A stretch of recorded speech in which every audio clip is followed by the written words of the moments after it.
Salam sejahtera bagi kita sekalian.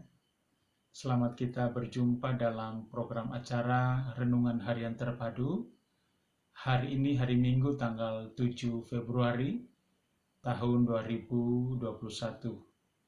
Kita bersyukur berada di hari ini semua karena kasih dan pertolongan Tuhan. Tanpa terasa kita sudah berada di hari yang ke-7 di bulan Februari. Tentu kita syukuri bahwa Tuhan itu baik, penolong yang sejati dalam setiap kehidupan kita. Saudaraku, sebelum kita mendengar firman Tuhan di minggu yang kudus ini, maka lebih bijaksana kita mensupport acara ini dengan cara mensubscribe, like, share, agar acara ini dapat berlangsung dengan baik dalam kasih dan anugerah Tuhan. Saudaraku yang diberkati Tuhan, bacaan kita di pagi hari ini terambil di dalam 2 Timotius pasalnya yang kedua, ayat yang pertama sampai yang ke-7. Sekali lagi, 2 Timotius pasalnya yang kedua, ayat yang pertama sampai yang ke-7. Tapi pada pagi hari ini kita hanya membacakan sampai dengan ayatnya yang kedua. Firman Tuhan berkata demikian, "Sebab itu, hai anakku, jadilah kuat oleh kasih karunia dalam Kristus Yesus.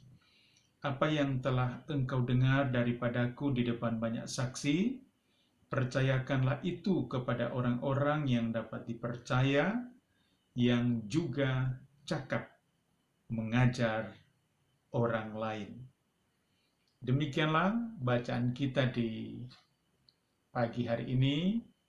Kiranya bacaan ini menjadi kekuatan iman untuk mendorong kita lebih setia, lebih sungguh-sungguh dan lebih tulus dalam mengiring Tuhan. Sehingga berkat Tuhan tetap kita rasakan, bahkan anugerahnya tetap mewarnai setiap kehidupan kita. Karena itu berbahagialah setiap orang yang mendengar firman Tuhan dan mempraktekkan di dalam kehidupannya setiap hari. Saudaraku yang dikasihi Tuhan, topik renungan kita pada pagi hari ini adalah pengikut Kristus yang sejati.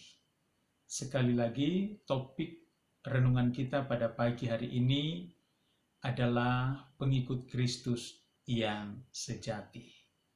Bila kita perhatikan bacaan ini dari ayat pertama sampai yang ke-7, bila kita menjadi seorang pengikut Kristus yang sejati, di sini digambarkan melalui 3 kehidupan, 3 tipe atau 3 pekerjaan yang berhubungan dengan pekerjaan orang yang menjalankan dalam kehidupannya setiap hari. Namun demikian, Tuhan mengingatkan kita juga supaya kita dipenuhi oleh kasih karunia dan kita dapat menyampaikan kabar sukacita, berita yang kita dengar dari Tuhan, kita dapat bagikan kepada orang lain yang mendengarkannya, untuk dapat dipercaya sehingga firman itu dapat didengar oleh semua orang dan dapat memberkati. Dengan demikian kita dapat menyampaikan firman dengan baik dan benar sehingga di dalamnya nama Tuhan dipuji, dipermuliakan. Ada 3 pekerjaan yang menggambarkan seorang pengikut Kristus yang sejati. Pertama, digambarkan sebagai seorang prajurit. Dikatakan di sini, saudaraku, ayatnya yang ke-3, ikutlah menderita sebagai seorang prajurit yang baik dari Kristus Yesus. Ayat 4, seorang prajurit yang sedang berjuang tidak memusingkan dirinya dengan soal-soal penghidupannya, supaya dengan demikian ia berkenan kepada komandannya. Jadi saudaraku, Tuhan memberi pengertian kepada kita menjadi seorang pengikut Kristus yang sejati adalah seperti seorang prajurit. Nah, seorang prajurit dia harga mati adalah loyal kepada pemimpin atau komandannya.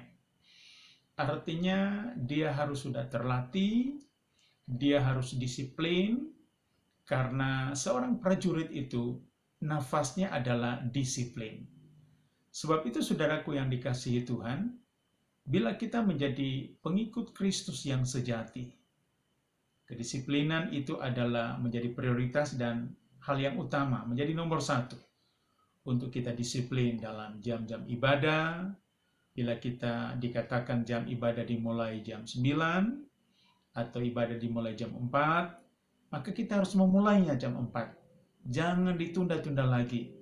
Karena Tuhan sudah hadir di situ, kita sudah komitmen memulai jam 4 atau jam 9 pagi, Tuhan sudah hadir.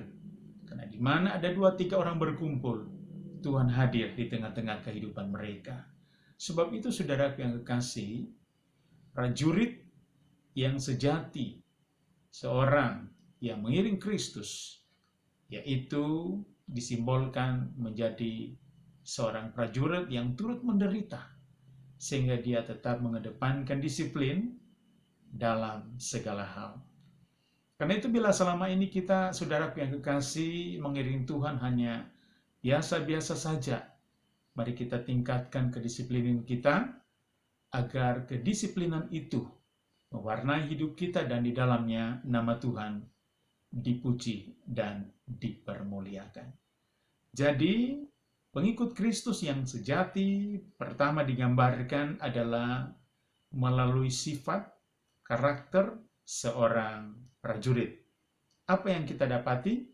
Yang kita dapati dari dalamnya seorang prajurit adalah siap sedia. Yang kedua, dia disiplin. Baru yang ketiga, dia komitmen dalam segala hal. Saudaraku yang kekasih di dalam Tuhan, yang kedua, seorang prajurit yang sejati diumpamakan atau digambarkan seperti seorang olahragawan. Di sini dikatakan bahwa seorang olahragawan hanya dapat memperoleh mahkota sebagai juara apabila ia bertanding menurut peraturan-peraturan olahraga. Nah, saudaraku yang dikasihi Tuhan, kepada seorang olahragawan kita dapat dapati sifatnya adalah memiliki kerinduan untuk berlatih terus-menerus. Dia lebih baik berkeringat di dalam berlatih daripada dipermalukan di lapangan pertandingan. Itu prinsip olahragawan. Dia berlatih dan berlatih dengan tekun, dengan baik, dengan setia, dengan target-target tertentu. Sebab dia percaya, karena seorang olahragawan adalah seorang yang terlatih dalam segala hal. Apabila dia terlatih, sehingga dia dapat menguasai, dia akan menjadi profesional, maka dia akan tampil menjadi pemenang atau juara. Demikian juga di dalam setiap kehidupan kita sebagai pengikut Kristus. Bila kita dikatakan sebagai pengikut Kristus yang sejati, maka marilah kita menjadi olahragawan yang selalu setia, berlatih, tekun, menekuni sebagai seorang profesional di bidangnya, agar kehidupannya betul-betul dapat memuliakan Tuhan.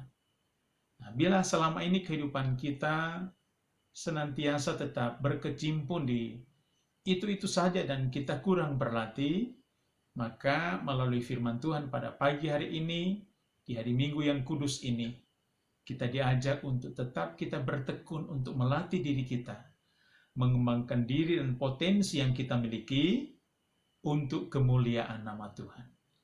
Itulah pengertian sebagai seorang olahragawan. Jadi dia ingin berlatih, dia ingin mengembangkan potensinya, agar dengan demikian dia mengasah terus potensi yang ada di dalam diri, dia kembangkan terus-menerus, sehingga dengan demikian dia dapat mencapai puncak, mencapai apa yang dia dambakan, dan menjadi juara dalam pertandingan itu. Bila kita merindukan untuk menjadi pemenang, saudaraku, sebagai pengikut Kristus yang sejati, marilah kita senantiasa terus melatih diri kita, agar dengan demikian nama Tuhan dipuji, dipermuliakan. Yang terakhir adalah gambaran sebagai seorang petani. Dikatakan di sini bahwa seorang petani, ayat 6, seorang petani yang bekerja keras haruslah yang pertama menikmati hasilnya. Jadi saudaraku yang kekasih di dalam Tuhan, yang pertama digambarkan sebagai prajurit, yang kedua digambarkan sebagai seorang olahragawan, yang ketiga, yang terakhir digambarkan sebagai seorang petani. Apa itu maksudnya? Petani itu memiliki kesabaran. Setelah dia menanam, tentu tidak langsung kita petik, tetapi ada masa tunggu untuk dia dapat memanen apa yang dia tanam itu. Demikian juga dalam setiap kehidupan kita, sebagai pelayan Tuhan, sebagai orang percaya. Mungkin selama ini doa kita belum dijawab oleh Tuhan, maka kita harus sabar menanti, karena segala sesuatu akan menjadi indah pada waktunya. Sebab itu saudaraku yang dikasihi Tuhan, biarlah kesabaran, sifat sebagai seorang petani ini betul-betul mewarnai kehidupan kita, sehingga dengan demikian nama Tuhan dipuji dan dipermuliakan. Marilah kita menjadi pengikut Kristus yang sejati, yang dirindukan seperti seorang prajurit, seorang olahragawan, dan seorang petani, sehingga kita memiliki kedisiplinan, kita terus belajar, terus-menerus mengembangkan potensi kita, dan juga kita tetap sabar dalam segala hal, sehingga dengan demikian nama Tuhan dipuji dan dipermuliakan. Kiranya firman ini dapat menguatkan iman kita, memperdalam pengetahuan kita tentang firman Tuhan, sehingga kita tetap kokoh kuat di dalam kemuliaan kasih-Nya, karena Tuhan itu baik dalam setiap kehidupan kita. Terpujilah nama Tuhan. Mari kita berdoa. Kami bersyukur Tuhan atas firman-Mu yang mengingatkan kami, biarlah kami menjadi prajurit Kristus untuk senantiasa menjadi olahragawan dan menjadi seorang petani. Kami tetap untuk disiplin, berlatih, dan tetap sabar, sehingga di dalamnya nama Tuhan dipuji dan dimuliakan. Terima kasih Tuhan atas firman-Mu. Ini doa syukur kami. Kami berdoa dan mengucap syukur di dalam berkat nama Tuhan Yesus Kristus. Amin. Selamat pagi saudaraku, selamat hari Minggu. Selamat kita beribadah, percayalah Tuhan tetap menyertai, memberkati, melindungi, menolong dimanapun kita berada, karena Tuhan berdaulat dalam hidup kita. Terima kasih, Tuhan Yesus memberkati. Shalom.